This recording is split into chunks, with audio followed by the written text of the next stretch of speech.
It's Steve here from A470RC Soaring, back with another video about radio controlled gliders. And if this is something that you are interested in, then please consider subscribing to my channel. Well, without further ado, I've got a box. Yeah, it arrived earlier in the week, all the way from Georgia. No, I'm not talking about the island of Georgia in the South Atlantic, and no, I'm not talking about the country of Georgia in Eastern Europe. I'm talking about the US state of Georgia, and this box has come from a company called J&H Aerospace. I'll put a link in the description below to their website. J&H, Joshua and his wife Hope, and they're both into predominantly rubber powered model aircraft, and I've been watching a lot of videos about rubber powered model aircraft. If you're probably around my age, which is 60, around that time, if you were about in the 1960s, 70s, then and interested in model aircraft, the chances are you probably built and flew either a tow-line glider, free flight of course, or a rubber-powered model, probably from somebody like Keelcraft. Or, in fact, you may have done one of the JetX models, and I know quite a few of my old schoolmates back then were flying the JetX models. And they were great fun, and it was a great and cheap way of getting into our hobby. Well, rubber-powered models seem to be making a bit of a resurgence, and I was watching the videos, but I also came across a couple of gliders that Joshua featured on his YouTube channel, and one of them is in this box. So I'm going to open up the box and we're going to take a look at what it is. So let's get the old trusty knife out and open up the box. Like this. There we go. Okay, so it's all well packed, as you can see. Plenty of packaging material in there. Let's lose some of this. Let's chuck that to one side. Oh, there's a bit more here. Chuck that to one side as well. What else is in here? Oh, it looks like the packing slip. Okay. Now here is one of the models. And here is the other one. I'll just put this one to the side for the minute and we'll lose the box. There we go. So, as I say, there were two gliders which had been developed for J&H Aerospace, and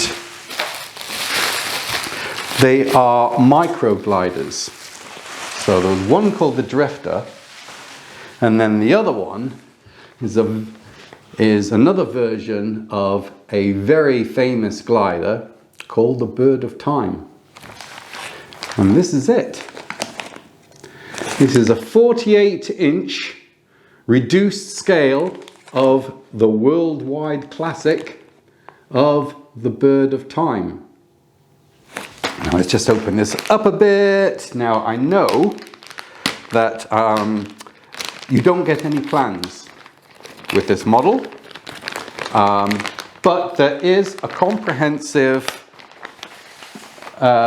building instructions available online, and I have in fact downloaded and printed that off ready for when I begin. So and here we go. Let's see what was a Microbot by J&H Aerospace. Congratulations on your purchase of the J&H Aerospace Microbot. The sub 100 gram 48-inch sailplane has surprising performance and will thermal on the lightest lift. Okay, so then it gives me a parts list on the front, and it gives me diagrams of all the laser cut parts. And then it also gives me a page here that shows me some of the accessories that come with it, like carbon fiber rods, binding thread, heat shrink, rubber bands, piano wire. And there's even what they call docu-lam covering. Now this is we know it as laminate film here in the UK. It used to be known as new stuff. Do you remember those days? It used to be called new stuff, and I've used lam film before in covering foam wings. But this is really, really thin. This is the thinnest I think I've ever seen it. It's you know, you can practically see me through it. It's very thin. So, and I know that a lot of people have been covering their models with this. It feels like it's a lot lighter than using an ordinary heat shrink film, for instance. And that was my intention. I'd got some heat shrink film, which was some clear red at home, which was I'd used on a previous project. And I was going to use that, but this is so much lighter, and I want to try and keep the weight of this model to below 100 grams, and in fact 90 grams or less ideally.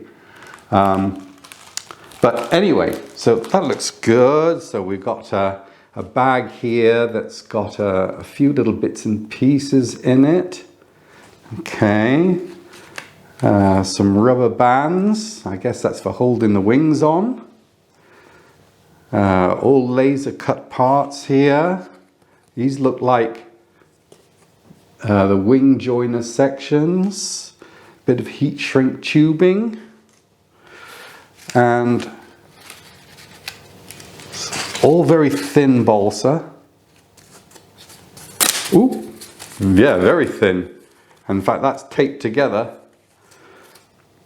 Here's the tail section, okay, with the rudder, the tail fin, and the horizontal stabilizer. What else have we got here? And there's the fuselage, all ready to go, and the wing ribs. And then also we've got some carbon rod, which are very, very thin. And there's a couple of control rods there, steel control rods.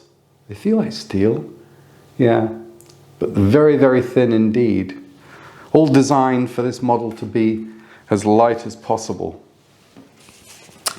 Well, I'm not going to be able to start work putting this together straight away. I've got a couple of model projects on the go at the moment. But once those are out of the way, then I will make a start on this model. But we're only still into early February, and it's not going to be until probably April before I'm going to get to fly this anyway.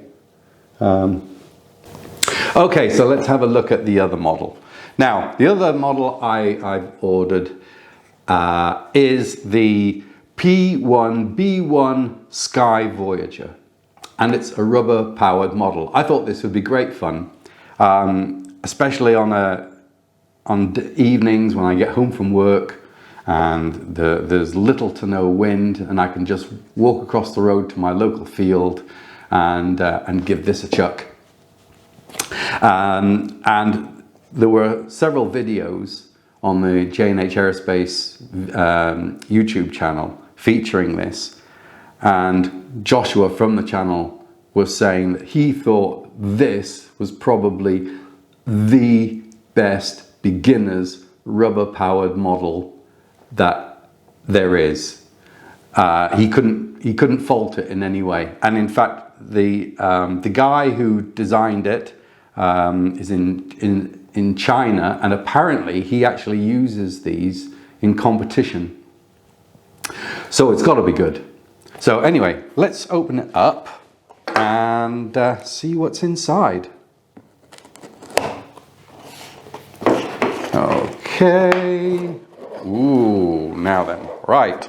I did order, when I placed this order, I ordered some extra rubber as well. Now I know the kit came with its own rubber, but I decided to order extra rubber as well. So I've got some rubber to make a bungee, or should I say high start, for the Bird of Time.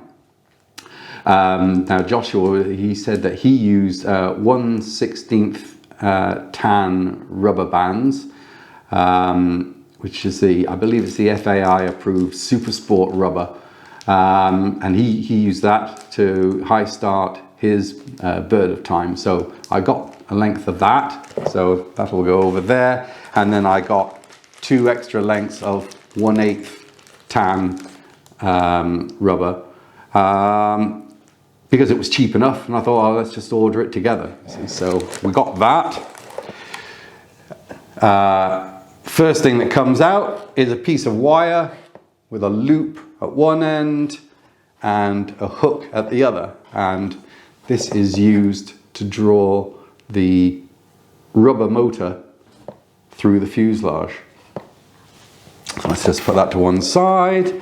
Everything is in here that we need to build this model. So there are some instructions here which are in Chinese. Now, unfortunately, my Chinese is a little rusty.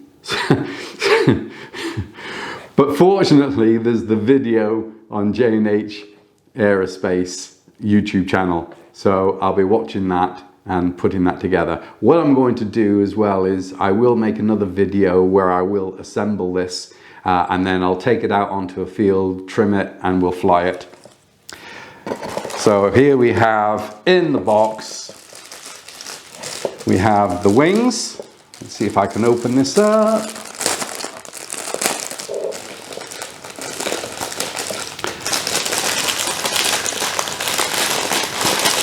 Ooh, quite tight. There we go. Right, so there is the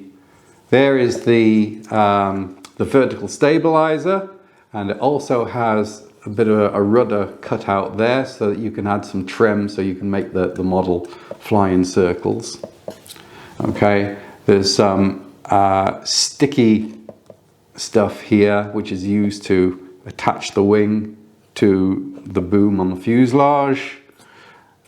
Here we have the horizontal stabilizer. It's all very thin, it's very light. You can actually feel the curvature in the foam. And again, there are a couple of tabs, trim tabs here. And then we have the wings. And the wings will join together like that. And there is, in here, let me find it. Okay. Okay, so there's the fuselage, and the wing will fit on top of there like that. And then there are some other bits and pieces here used to fit it to the pod.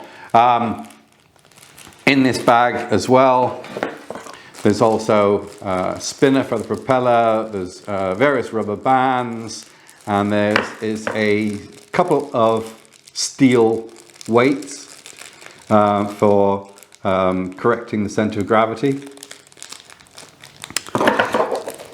So, as I said, there is the fuselage pod, okay, and the elastic band motor, the rubber band motor will fit in here, and the propeller unit onto the front. A peg will go through, there's a hole in the back here, and the peg will go through there, which will, the rubber band motor will loop around. Then we have the tail boom. It's a carbon fiber tail boom. Okay, and that fits in there. Let's see if I can just, okay, it's quite tight, so I won't bother now, but that fits on there like there, and then the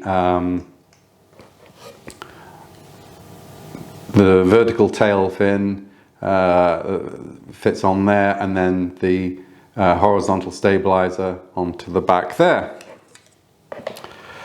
More rubber, and then we have the propeller unit. So let's just see if we can untangle that from the rubber. Okay, and it is a folding propeller, which is great for improving the glide performance of this model. Then there's a loop on the end there for the rubber, and then there's a spinner to that will glue on to the front. So that's the two models, and I'm really looking forward to putting this thing together. It'll probably take about 30 minutes, I guess, and then when I get a chance, we'll get it out onto the field and we'll give this a fly. So come back and see a later video for all that's happening. So there'll be this, probably this one first, and then the Bird of Time. I'd like to be able to think that I can get that one completed by the end of March. As I say, I've got a couple of projects on the go at the moment. One is my old FVK Signal, which is a 2.4 meter slope soarer, pure glider, glass fiber fuselage and a veneered foam wing. Now I've recovered the wing, and I've rubbed the fuselage down completely on that, and that just needs finishing off and repainting. Probably another couple of weeks and that one will be done, and then I have a partially built model balsa slope soarer, which is probably 2/3 complete, and I need to finish that, and then we'll get on to this. Expecting the Bird of Time to take too long to build. A few people, it seems, have been able to assemble them in probably about 3 or 4 days. So, but you know, I only have a couple of hours available each evening, you know, after work. So, so it might take me a bit longer. But there's no great rush at the moment, and can't get out to fly. I'm having to go to work each day and come home in the evenings and then do a little bit on the models. But there we go. Right. Well, I hope you've enjoyed this video, and come back and see how we get on with these. I'm really looking forward to this rubber powered model. It should be a good bit of fun. The field I'm going to fly on is fairly big, but there are some trees around, so I'm going to have to be careful, and I may have to look at making up a dethermalizer, because if this thing gets caught up in a low level thermal, then it could be bye-bye model. So I might have to look at making up a damper type dethermalizer for it. We shall see. So anyway, if you've enjoyed this video, give it the thumbs up. Don't forget to subscribe if you already haven't done. And we will see you on the next video. Until then, happy flying!